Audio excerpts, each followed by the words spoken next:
Nah ini teman-teman, sekarang chapternya sangat spesial karena kita akan bahas tentang PMP Certification dengan memang pakarnya ya, dan akan dimoderatori langsung sama Mas Dian nih, yang teman kita di Telkomsel yang sudah punya sertifikat untuk PMP ini. Nah, nanti teman-teman stay tune terus karena materi ini akan langsung disampaikan sama Pak Iksan yang dari Regional Head Eastern IBS, karena Rebus Now ini kerjasama kita dengan NIP dan juga dengan IBS. Ya, semoga setelah kita mendapatkan pencerahan mengenai PMP ini, teman-teman dapat semakin melakukan improvement di lapangan maupun secara belakang meja, ya, dalam kita mengelola proyek apapun itu, baik di rane, roll out maupun di operation. Ini bisa diimplementasikan pasti ke banyak hal terkait dengan PMP ini. Mudah-mudahan Pak Ihsan bisa sukses untuk acara ini. Terima kasih sekali lagi dan semangat pagi. Untuk mempersingkat waktu, kita langsung saja mulai event kita untuk materinya, dan kita akan persilahkan ke moderator kita, ke Mas Duian. Pagi ini kita akan dapat sharing dari mengenai preparation for PMP certification gitu ya, yang akan disampaikan oleh Bapak Dr. M. Ihsan, Faculty Member of Binus Business School, kemudian Regional Head Eastern IBS. Nah, saya juga kadang ngobrol sama teman-teman, saya gelitik masalah PMP, teman-teman banyak, PMP apaan? Bedanya sama PPKN apaan? Jadi teman-teman kadang-kadang ada yang merasa, oh saya kan orang operation gitu ya, ngapain belajar PMP gitu. Padahal dalam hidup kita banyak proyek-proyek yang kita lakukan tanpa kita sadari gitu Pak Ihsan ya. Dan semoga hari ini Pak Ihsan bisa berikan kita pencerahan bahwa sebenarnya PMP itu apa, kemudian untuk sertifikatnya juga insya Allah nggak susah lah gitu ya, asalkan punya tekad 150%. Baik, terima kasih Pak Duian. Sekali lagi terima kasih atas kesempatan yang telah diberikan Pak Sen, Pak Permata, dan juga kawan-kawan dari Telkomsel Eastern ya. Nah, sebagai gambaran nih kawan-kawan, saya ambil dari Magna QM ya, salah satu perusahaan konsultan project management di Indonesia, bahwa Indonesia tuh dibandingkan negara lain tuh masih jauh lebih kecil ya. PMP merupakan salah satu sertifikasi yang recognize ya. Jadi kalau kawan-kawan nanti suatu saat mungkin mau ngambil pengalaman di luar atau kebetulan berhadapan dengan vendor yang juga dari luar di project management, wah mereka melihat PMP itu paling tidak inilah apa sih namanya, menghormati kawan-kawan lah. Pertanyaannya sekarang bagaimana nih caranya untuk mendapatkan PMP tersebut ya. Persyaratan pertama ya kawan-kawan harus istilahnya dalam tanda kutip ya menguasai, dalam arti kata ini membaca, memahami setiap tembok ya. Terus yang kedua, pembekalan yang kedua ini adalah harus mengikuti PM training 35 jam. Tapi tenang saja kawan-kawan, tidak perlu harus dari training provider. Jadi nih Pak Duian ini boleh nih ya istilahnya bikin knowledge sharing session selama 4,5 hari dan kawan-kawan mengklaim itu sebagai PM training. Terus yang kedua, kawan-kawan harus memiliki paling sedikit yang 4.500 jam pengalaman di project management ya, jadi kurang lebih sekitar 2 tahun. Tapi tidak perlu takut, ini tidak harus menjadi project manajernya ya, jadi menjadi bagian dari project management itu pun boleh mengklaim atau boleh mengakui bahwa pekerjaan tersebut adalah bagian dari project management. Jika teman-teman operation mengelola sebuah proyek juga, misalnya proyek Naru atau proyek percepatan pembangunan di Idul Fitri, itu apa bisa diklaim juga Pak Ihsan ya? Sebagai experience kita di proyek. Singkatnya boleh Pak, ya boleh. Bahkan jangankan yang menjadi bagian kecil dari project management, membuat konsep saja gitu konsepnya, tapi dengan takahnya project management itu diakui Pak.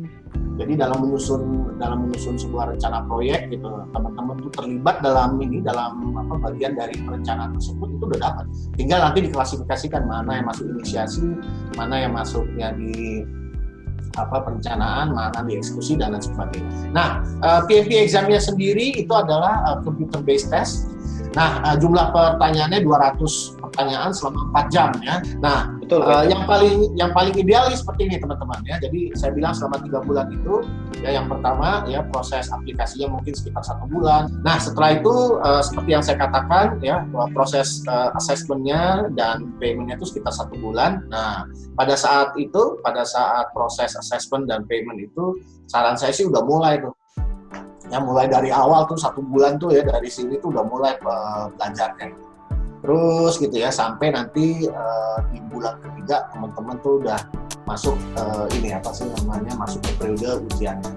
Oke, nah saya sekarang akan memberikan gambaran tentang PMBOK-nya. Nah, saya memberikan atau menuangkan ini karena di dalam pertanyaannya tuh banyak yang konteksnya ini constraints, ya, banyak yang konteksnya constraint. Contoh misalnya soal-soal yang terkait dengan scheduling, ya, soal-soal terkait dengan resource, dengan risk, dengan cost dan lain sebagainya.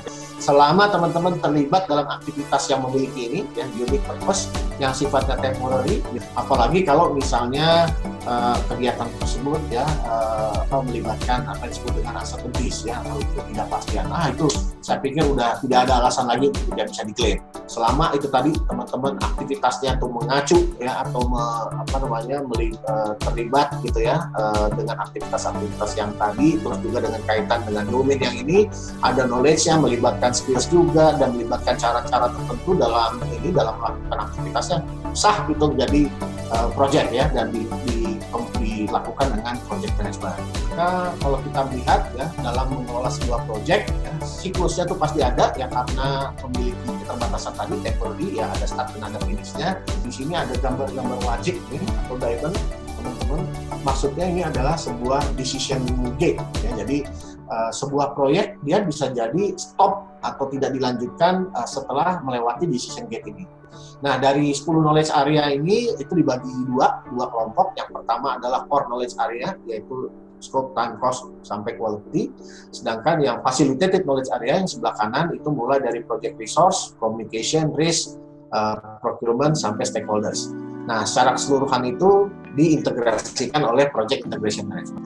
Jadi secara keseluruhan kawan-kawan, yang namanya knowledge area yang 10 itu dipetakan ke dalam proses group ya. Jadi proses grupnya adalah yang kolomnya, sedangkan yang knowledge area-nya adalah yang sebelah kiri ya. Jadi secara keseluruhan 3 halaman ini ya, itu merupakan penjabaran dari pemetaan antara proses grup dengan knowledge area.